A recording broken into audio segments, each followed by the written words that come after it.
Hello my gorgeous girls, welcome back to my channel. I know it's been a really long time since I posted, please forgive me. I've actually been going through a lot, guys. Yeah, you know, life has been lifing recently. Forgive me guys, because I actually have a cold. I feel like every time I've come on this channel for this year I talk about having a cold. Sorry, it's just life, it's happening to me, don't know why, can't fix it, just gotta deal with it. Yeah. So I wanted to talk about high functioning depression, and the reason why I wanted to talk about it is because I feel like this is something that I suffer with. I don't really like to use that word because it just sounds a bit crazy, but for the purpose of this video I feel like it's something that I suffer with, or something that I indulge in when it comes to coping with certain situations or circumstances that I may be going through. We don't do too much talking. I feel like I've done a lot of talking. But we're gonna get straight into the video. Make sure you like, comment, subscribe, share, all of them things there. Love you. Let's get straight into the video. So if we're gonna talk clinical depression, the definition of that is a low mood that can last for weeks or for months, and in some cases years, I would say, even though it just said weeks or months, but in some cases years, and it affects your daily tasks. Most of the symptoms that people experience come with feeling very tired, having very low self-esteem, and not necessarily finding happiness in the things that you used to want to do that would give you happiness, and also just feeling very unhappy, feeling very sad. Now, if we were to give high functioning depression a definition, it would be the person that has mental health issues, somebody that experiences low moods, experiences low self-esteem, experiences sadness, but still upholds their daily tasks and manages to function as if everything is normal, or as if everything is okay, and they're able to get through their day how they usually would whilst feeling all of these things. Like I mentioned before, the reason why I wanted to talk about high functioning depression is because I think it's something that, or should I say, it is something that I suffer with. It's something that I turn to, or something that I see myself doing when I get in depressive states, or have low moods, or I have very sad feelings towards situations, or just internally. I think it's very prevalent within the Black community, and it's something that a lot of us, especially as women, suffer from, or should I say something that a lot of us as women turn to when it comes to dealing with our moods, dealing with our feelings, dealing with things that may have caused us to feel this depression. And without touching on it too deeply, it also comes from that performative nature within the Black community. And we'll get into that later on in the video, but it's just something to note down and something to kind of get your brain working. Usually when you think of depression, you think of somebody in their room, in their covers, in a dark space, there's no light, it's just very dark, full of sadness. Somebody that may have had snacks and snacks upon days just building up in their room, or very messy rooms. It's just this very dark, very damp sense of environment and feeling when it comes to thinking of depression. Now, for us within the Black community, depression can look very, very different, and usually it shows up as somebody being hyper focused, and on other occasions it can show up as a fixation. And what I mean by that is you can focus solely on one thing, and you get so fixated on that one thing that that is where all your energy goes. It's your focus, it's everything for you. For example, gardening. That could be the simplest thing, but every day in and out you're focusing on the garden, and you're focusing on the plants, you're focusing on the positioning of things, you're distracting yourself from what's going on with you internally by focusing on this one thing. A way in which it can be performative for women is catering for everybody else and showing up for everyone else around you, and forgetting about yourself. As women, we are taught to take care of everybody else. We are taught to pay attention to everybody else's signals. We are taught to be that person and be that shoulder to lean on for everybody except ourselves. We're not taught to take care of ourselves and how to be present and aware of our own signals when we are not okay.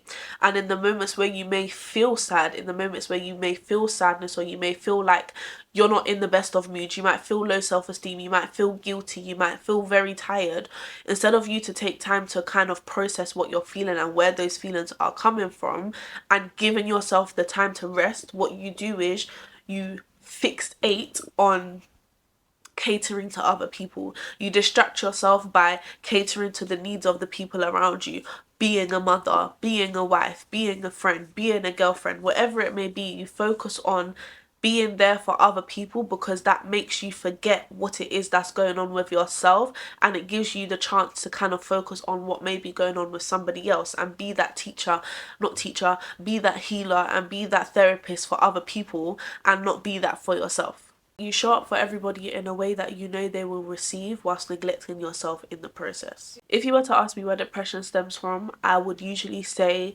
it is a moment where you are out of alignment. And whilst that still stands, and whilst I do still believe that, I also believe that depression can come from your environment and can come from your circumstances. Your environment and the circumstances around you plays a very, very, very big part in the way that you show up on your day-to-day, in your day-to-day life. When your mind, body and soul are tired of the path that you're currently on, it can be because of internal battles or it can be because of external circumstances.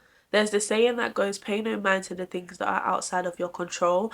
But one thing that I've come to realize recently is, what if those things that are outside of your control directly affect you when it comes to your internal state of being? I remember I read this book called The Power of Now, and although I absolutely recommend that book to anybody that is on their journey of like alignment and on their journey of figuring out how to better their mindset, one thing that I learned from that book is, things that you cannot control, learn to let it go.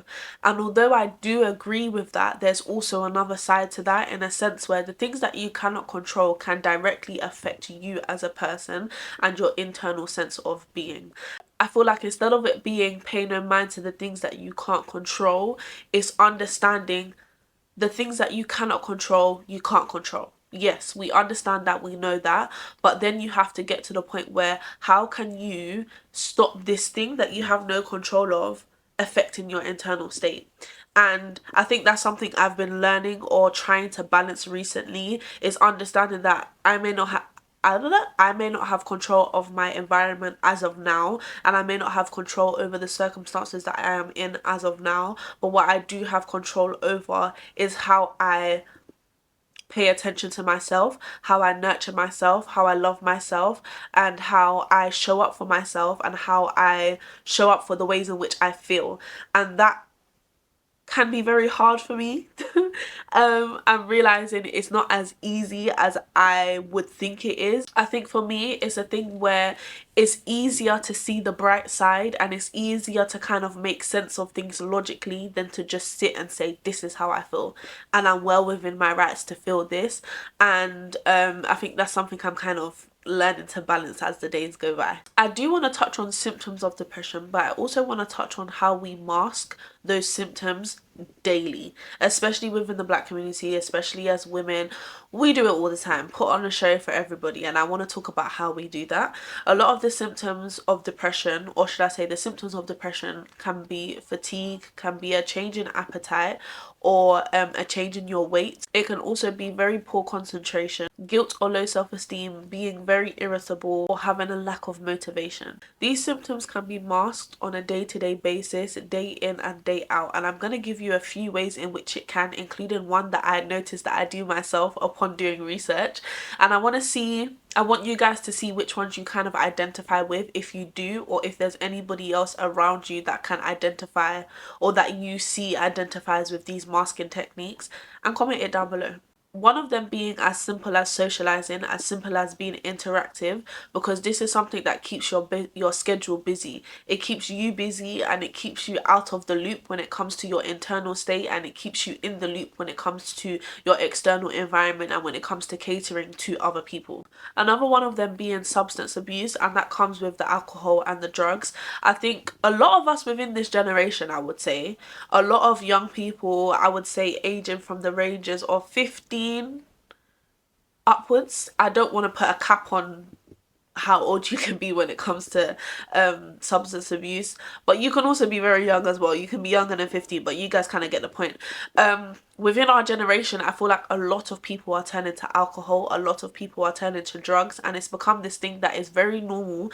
And it's almost like, if you say you don't drink, if you say you don't do drugs, if you say you don't smoke, if you say you don't do these things, it's like you're looked at as an alien, as if it's not normal for somebody to not want to drink or for somebody to not want to use alcohol. A lot of people within this generation use alcohol and use drugs as a temporary release, or a temporary release for the pain that they feel, or for the sadness that they feel, and for the depression that they feel. A lot of people in this generation are depressed, and the one way in which they cope with that, and the one way in which they deal with that on a day-to-day basis, or should I say mask, is by using alcohol, is by using drugs. And it gives you this false sense of personality and happiness and being around people, when essentially you feel the deepest sense of sadness inside. You have no self-confidence, you have low self-esteem, you feel tired all the time, you feel weak all the time, like there's no sense of or worth of living all the time. These are the things that you're feeling, but you use alcohol and drugs to mask that. And I think that's something within this generation that needs to be tackled. Another way in which we mask is in overachievement. And I think within the Black community, that's one thing that's very, very, very, very prevalent, is overachieving. And it's basically like hyper-focus. It's focusing so much on trying to achieve something, or trying to accomplish something, or trying to do something, that you kind of use that as a sense of distraction. It distracts you from what's going on with yourself internally. Positive self-talk. This is my one. This is my personal one. Positive self-talk. Let's sit down. Let's get into it. Because I'm just going to be talking about how I actually use positive self-talk as a distraction. And it wasn't until I read it up today, as I was doing my little research before my video, that I was like, rah, this is something that I really like get into, positive self-talk. And it is this thing where you kind of rationalize behaviors or situations and make sense of them logically, and that creates a false sense of well-being. And the reason why I say I realize that I do that, and I know the people that know me watching this are gonna laugh at me, because they will know that I do this as well, is because every time you talk to me and I'm going through something, or something's happening to me, or da-da-da-da-da, whenever I'm talking, I always talk from a very rational point of view, or from a very logical point of view, to the point where I kind of self-regulate, and to the point where I get in this false sense of well-being, because I've convinced myself logically that everything is okay, but really and truly emotionally I'm falling apart. And it's a weird one, because I can sit down and tell you the things that I'm feeling. I can sit down and tell you, I feel this, I feel that, this person has made me feel this, and by you doing this to that, like, I can make sense of my emotions. And in a lot of situations I'm able to feel my emotions, but in the moments where I feel caught off guard when it comes to a situation, or something has affected me very deeply, and I do get in my high functioning depressive states, I tend to do this positive self-talk thing where I rationalize and I make sense of things logically, and that distracts me from the emotional sense of things, and it makes me feel like everything is okay, when realistically, just because logically you've made sense of something doesn't mean that your emotions are stable, doesn't mean that you feel stable emotionally, doesn't mean you feel supported emotionally, doesn't mean you feel anything emotionally. And it also enables this emotional numbness. And while I'm talking, I'm just like, wow, this is really me. It also promotes this feeling of not feeling at all, because you've explained everything logically. It also promotes this idea that there's no space to feel what you feel, because logically you've made sense of the situation. You don't have space, or you don't have time for emotions, and that creates a numbness when it comes to your emotions. You feel numb. You've made sense of the situation logically, you've rationalized, you've thought about it, you've sat down and said, yeah, this, and this person may have done this because of this, and I understand that, and did it. But just because you understand, just because it's made sense logically, just because you've put two and two together. How did that situation, how is your environment, how has the circumstance actually made you feel? It's a distraction. And if you're like me, comment down below, because when I told you, when I read that, I was like, wow, this is the life I'm living. And it's like, I want to do better and I will do better, because that is the purpose of me as a person, is healing, is growing, is loving. And in doing that, I must pay attention to the bad habits that I have. But it's just so interesting to me, as you can see, I'm kind of getting excited talking about it, because it's very interesting to me to realize the ways in which I need to work on, or the things that I need to work on in order to be better and do better whenever a situation may occur, or whenever something that I'm caught off guard may occur. But anyways, moving on swiftly. The disconnection between appearance and inner experience within the Black community, and I'm mainly talking women here because again, my channel is for women, period, is how our high functioning depression shows up.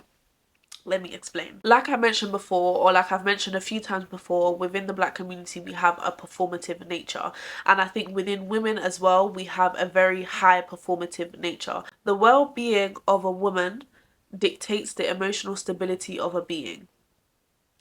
The well-being of a woman dictates the emotional stability of a being. And what I mean by that is, as a woman, if you are visibly not doing well, if you are visibly in pain, if you are visibly hurt, and if you are visibly not okay, that interrupts the emotional stability of everybody around you. And I think that's really prevalent as a wife, is when you are not okay, a wife and a mother, when you are not okay, when you in your household are feeling very sad, are feeling very low, not feeling like you want to do your daily duties as a woman in your household, everybody's emotional stability crumbles. You see the people around you suffering because you're not okay. And I think what that's done within the black community as women, it has made us force the idea or force the behavior of being okay all the time, because we don't want to see everybody else around us crumble. We don't want to see everybody else around us hurt. And I think what should be done instead is us realizing that our well-being is the emotional support for somebody else. And because we know this, we should be paying attention to ourselves even more. We should be paying attention to the way we show up even more. We should be paying attention to what's hurting us. We should be paying attention to catering to ourselves, so that when we are okay, you're okay. If I'm pretending to be okay, I'm eventually going to crash. And that's what happens in a lot of households. If I'm pretending to be okay and I'm doing my daily tasks and I'm making sure that I'm showing up and I'm doing what's needed to be done as a wife, as a mother, but when I feel like I can't take it no more, I crash, and everything around me crashes as well, I don't have any control over that because I've reached my breaking point. A lot of people, or a lot of women within the Black community, have been high functioning in depression for all their lives. And then you notice as it gets to mid-30s, as it gets to 40s, they have this crash. And it's like, but where did this come from? It came from putting on a show and making sure that you seem okay to everybody else, because you realize that if you're not okay, the people around you are not okay. And what's so crazy is you may be thinking, okay, but how does that show up as a woman? I mean, as a child, because you're thinking about being a wife and being a mother and how that shows up in that sense of a household. But how does that show up as you as a child? Let me answer the question for you. As a child, a woman in the Black community, or should I say as a girl in the Black community growing up and being raised, you are parentified a lot. And a lot of people I know and a lot of friends around me have been parentified in a sense where you are the parent of your siblings. And as a woman, because you, I keep saying woman, as a girl, because you are to take on those household duties of cleaning, of cooking, of being the caterer for everybody around you, what happens is, as the young girl being parentified, you then learn to cater to everybody else because you're doing those duties. You're cooking, you're cleaning, you're taking care of the house, but then you're raising siblings or raising children that aren't your own. So what that does is it teaches you how to show up every day, even in the moments where you feel sad, even in the moments where you may feel like something has gone wrong today and you just don't want to show up. You just don't want to do what you want to do. You want to pay attention to yourself. In those moments, what you have been taught is to show up for everybody else around you, is to pretend that you're okay so that the household can keep moving, so that you can keep pouring into the people around you, and not pouring into yourself. And as you go through life, you do this consistently until it gets to the point where you have nothing left to pour into those other people because you have completely lost all sense of self when it comes to you. And a lot of the time you will find that people in their mid-30s, 40s are going to therapy. A lot of them are having midlife crises. A lot of them are going through therapy because they have to relive and go through all the traumatic experiences that they may have experienced, but didn't take the time to feel or didn't take the time to process because they were too busy being performative. They were too busy catering to everybody else. They were too busy worrying about how everybody else around them feels and thinks, and giving them the platform to do what they need to do instead of thinking about yourself. I think as women, because we know that the emotional stability of the people around us does rely on our well-being, or can rely on our well-being, because we know that, we need to turn the focus inwards. A lot of us don't even understand our bodies as women, and that is so important. I know I scream that all the time, but your hormones play a very big part in you and how you function as a woman and the moods in which you have. And I think a lot of us as women don't actually know our bodies. We don't know what goes on hormonally. We don't know the things that may help us hormonally that are natural. How are we supposed to show up for ourselves if we don't even understand ourselves? And that can be emotionally, but it can also be hormonally. That's something we need to learn to pay attention to a lot more as women, because you could be eating something that is fucking you up on the inside, but somebody else could be eating it, another woman could be eating it, and it is working for her. It is glowing, she's doing everything that she needs to do. So you go ahead, fast up yourself and try it, and it doesn't even work for you. You need to learn your body. If that means you need to go to doctors, if that means you need to find specific tests or you need to do specific things, do that, because it's easier for you to show up for yourself and easier for you to regulate your thoughts, easier for you to be the best version of yourself, when you actually know what's going on. As somebody who has noticed that she is in a high functioning depressive state, I want to talk about how I kind of got to that stage of being able to acknowledge where I am in my depression or where I am in my states. Because like I said, I did have a I did have a moment where I was depressed within the past, I would say about 4 years ago, and this depression showed up, I would say, as a mixture, because I got my daily tasks done. I showed up for the people around me, but when I got home, when I had finished masking, when I got home, it was straight sleeping in my bed all the time. No energy to do anything. Leaving like mess around in my room and leaving foods and leaving things around in my room and being just so tired and just not wanting to socialize and not wanting to do anything and kind of just shutting off my brain from the world, from myself, from acknowledging what was going on. I had a mixture. So when I was going outside, I was doing a lot of masking, I was doing a lot of pretending, I was doing a lot of positive, not even positive self-talk at this time. I was just doing a lot of socializing, a lot of alcohol. There was a period in my life where alcohol was like a every week thing. Like me and my friends at the time go to the park, drink up at alcohol, drink up at alcohol here, drink up at alcohol at this friend's house, at this friend's house. We was drinking, and that was a way of me masking because I was going through a lot internally and I felt a lot of sadness, I felt a lot of low self-esteem, I wasn't as confident, I didn't know myself, I just felt very unaligned, like everything was not making any sense, and alcohol was one of the ways in which I yeah, one of the ways in which I handled that situation. And I don't recommend. It might be a phase that you have to go through, but I do not recommend. It doesn't help in the long run. But yeah, so that was one of my depression errors. Forgive my English. That was one of my depression errors. And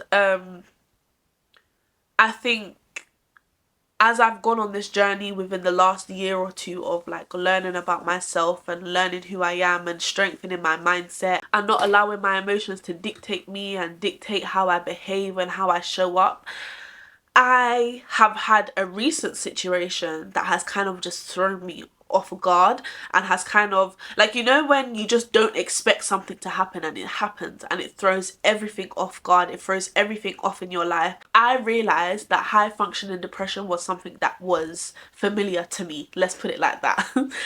Because this situation and the environment that I'm in and the things that I'm going through, it makes me feel very, very, very strong feelings.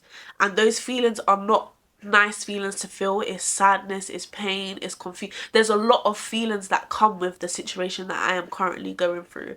But what I've realized is, whilst I'm going through it, what I tend to do is mask.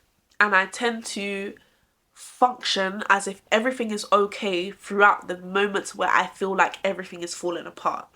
And the reason why I was able to catch myself is because I did a level of self-work. And I know this is going to sound so cliche, but I want anybody who may be experiencing these things or may have identified with some of the ways I talked about masking to read the book The Power of Now. And the reason why I say that is because that book completely shifted the way I see things and completely shifted my mindset. And the only reason why I'm able to identify the moments in which I am in a high functioning depressive state is because I have learnt to separate myself from my thoughts and my feelings. I can feel sad, I can feel this, and I can give myself the space to feel those things, but then I don't allow that to consume me. But what I've done in this situation is I haven't allowed it to consume me, but I've completely avoided feeling it in the first place. So as much as that book gave me the tools to be able to acknowledge emotions that I may think or emotions that I may feel, I think in this season of my life, I'm learning that there's some moments where I am very avoidant in feeling certain emotions or feeling them for a long period of time or allowing myself to be in those emotions because it may be too painful. And I may just not want to acknowledge it right now because really and truly sometimes shit's got to get done. And I feel like when you're in a situation where you feel like you're the only one that's showing up for yourself and the only one that can get you out of it, there's moments where you categorize things. I will deal with this once I've got out on the other side. And I think that is what I've done in this situation, where I'm saying to myself, I will deal with all of these emotions once I've gotten myself out of this situation. Does that make sense? But I think the only reason why I'm able to identify that I'm in a high functioning depressive state is because I've learnt to detach myself from those thoughts and feelings and emotions, because when you get consumed by those, that's when you no longer have your sense of identity outside of all the things that you're thinking and feeling. So if we're talking ways in which I would suggest for you guys to help yourselves in these type of situations, in situations where you feel completely unaligned, or in situations where you may be in an environment or a circumstance that you cannot control and it's affecting you internally and making you feel depressed, making you feel like you have nowhere to turn, but in those moments you're very high functioning, I would say start with strengthening your mind. And the reason why I say that is because the power of the mind is insane. Read The Power of Now and let me know how you find it. Once you do that, I think it is setting up the tools or setting up the things that you know you're gonna need to deal with these feelings or emotions. Stop masking. If you are drinking alcohol because you have a sense of pain and you're using that to numb the pain, stop drinking alcohol. If you are somebody that uses logical thoughts or somebody that rationalizes and uses those thoughts to avoid the feelings that you're feeling, stop doing that. And when I'm telling you stop doing that, you're probably thinking, okay, but you're saying stop doing that, but how do I do that? Read The Power of Now. And I know that is one basic answer for something that you just think that's not an answer.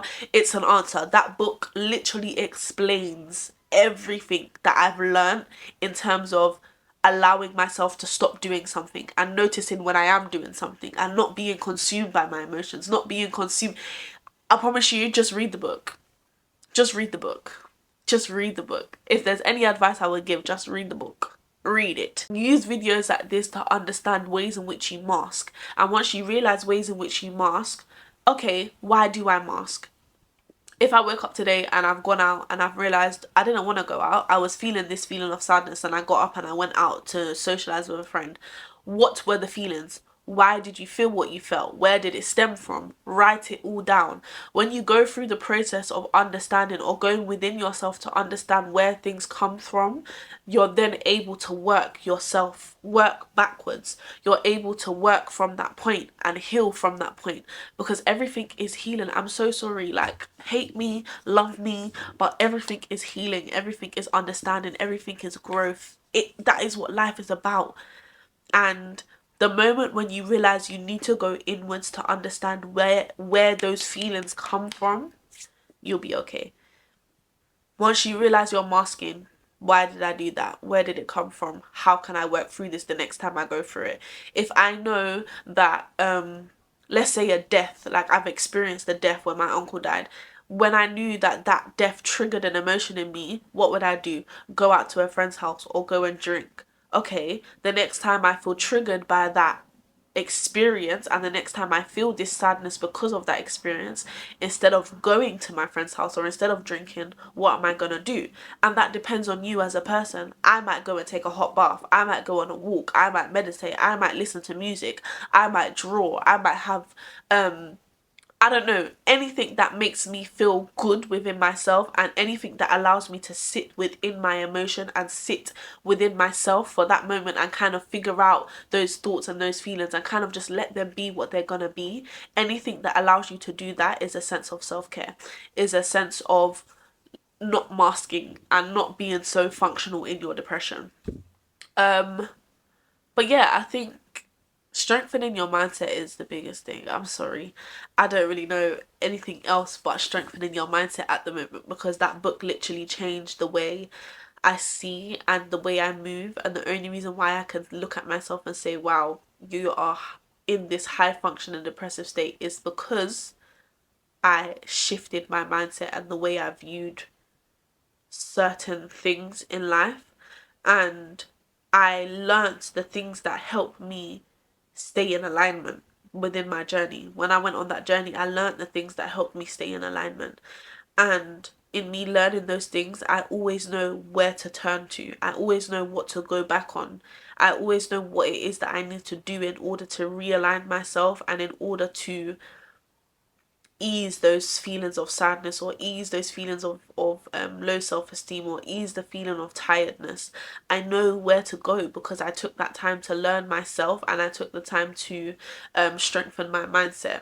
In situations where your environment is out of your control, make a plan. How are you going to get out of this environment? How are you going to free yourself from this environment? Because environment plays a very, very, very big part in how you show up. Always have a plan. Always make a plan. And step by step, go by that plan. Figure out how you can get out whilst also figuring out how to show up for yourself in the moment or in the environment that you are in now. It may not be 100%, but it's all that you've got to give right now. I hope I didn't ramble too much. And I actually hope this video made sense. Because it's been a while since I recorded and I'm just like, am I making sense? But I love y'all. And make sure you subscribe, like, comment, share, and I will see you in the next video. Mwah.